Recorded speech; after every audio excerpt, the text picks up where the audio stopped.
SS news चॅनलला subscribe करा, bell आयकॉनवर क्लिक करा।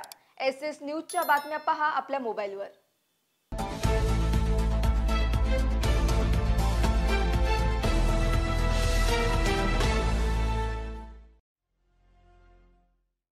नमस्कार, मी शिल्पा बाविस्कर। एसएस न्यूज मध्ये आपलं स्वागत आहे। चला तर मग जाणून घेऊयात आजच्या महत्त्वाच्या बातम्या।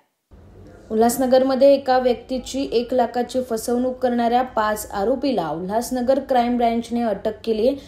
पोलीस बनून आलेल्या दोघांनी आणि त्यांच्या 2 भामट्या साथीदारांनी एका व्यक्तीची 1 लाख रुपयाची फसवणूक केली। योगेश चव्हाण याच्याकडे 2 भामटे आले आणि त्यांना 1 लाख रुपये द्या, संस्थेमार्फत 5 लाख रुपये मिळवून देतो असं आम्हीच त्यांना दाखवल्याशिवाय त्यांचं भामट्यांजवळ असलेली पैशाची बॅग देखील त्यांनी योगेश यांना दाखवली। त्यामुळे योगेश यांचा या भामट्यांवर विश्वास बसला। त्यानंतर योगेशने या भामट्यांना 1 लाख रुपये रोख दिले। मात्र काही वेळातच तिकडे दोघे जण आले आणि त्यांनी पोलीस असल्याची बतावणी करत योगेशकडून पैसे घेतलेल्या भामट्यांना तुम्ही इकडे वॉन्टेडमध्ये फिरता का असं बोलून त्यांना पकडून नेलं आणि योगेशचे पैसे देखील सोबत घेऊन गेले। काही वेळात योगेशला लक्षात आले की या चौघांनी मिळून आपली 1 लाख रुपयांची फसवणूक केली। त्यानंतर त्यांनी पोलीस ठाण्यात गुन्हा दाखल केला। दरम्यान या संदर्भाचा उल्हासनगर गुन्हे शाखा समांतर तपास करत होते। यावेळी सहाय्यक पोलीस उपनिरीक्षक अशोक पवार आणि पोलीस हवालदार योगेश वाघ यांच्या एका गुप्त माहितीद्वारे आरोपी उल्हासनगर, कल्याण आणि बदलापूरमध्ये फिरत असल्याची माहिती मिळाली।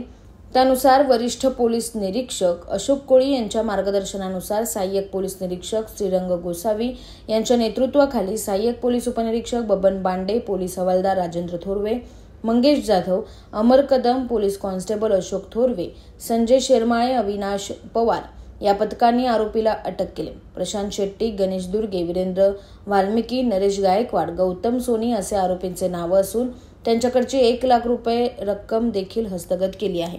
पोलिसांच्या कामगिरीमुळे त्यांचं कौतुक केलं जात आहे। एसएस न्यूज चॅनलला सबस्क्राइब करा, बेल आयकॉनवर क्लिक करा। एसएस न्यूजच्या बातम्या पहा आपल्या मोबाईलवर।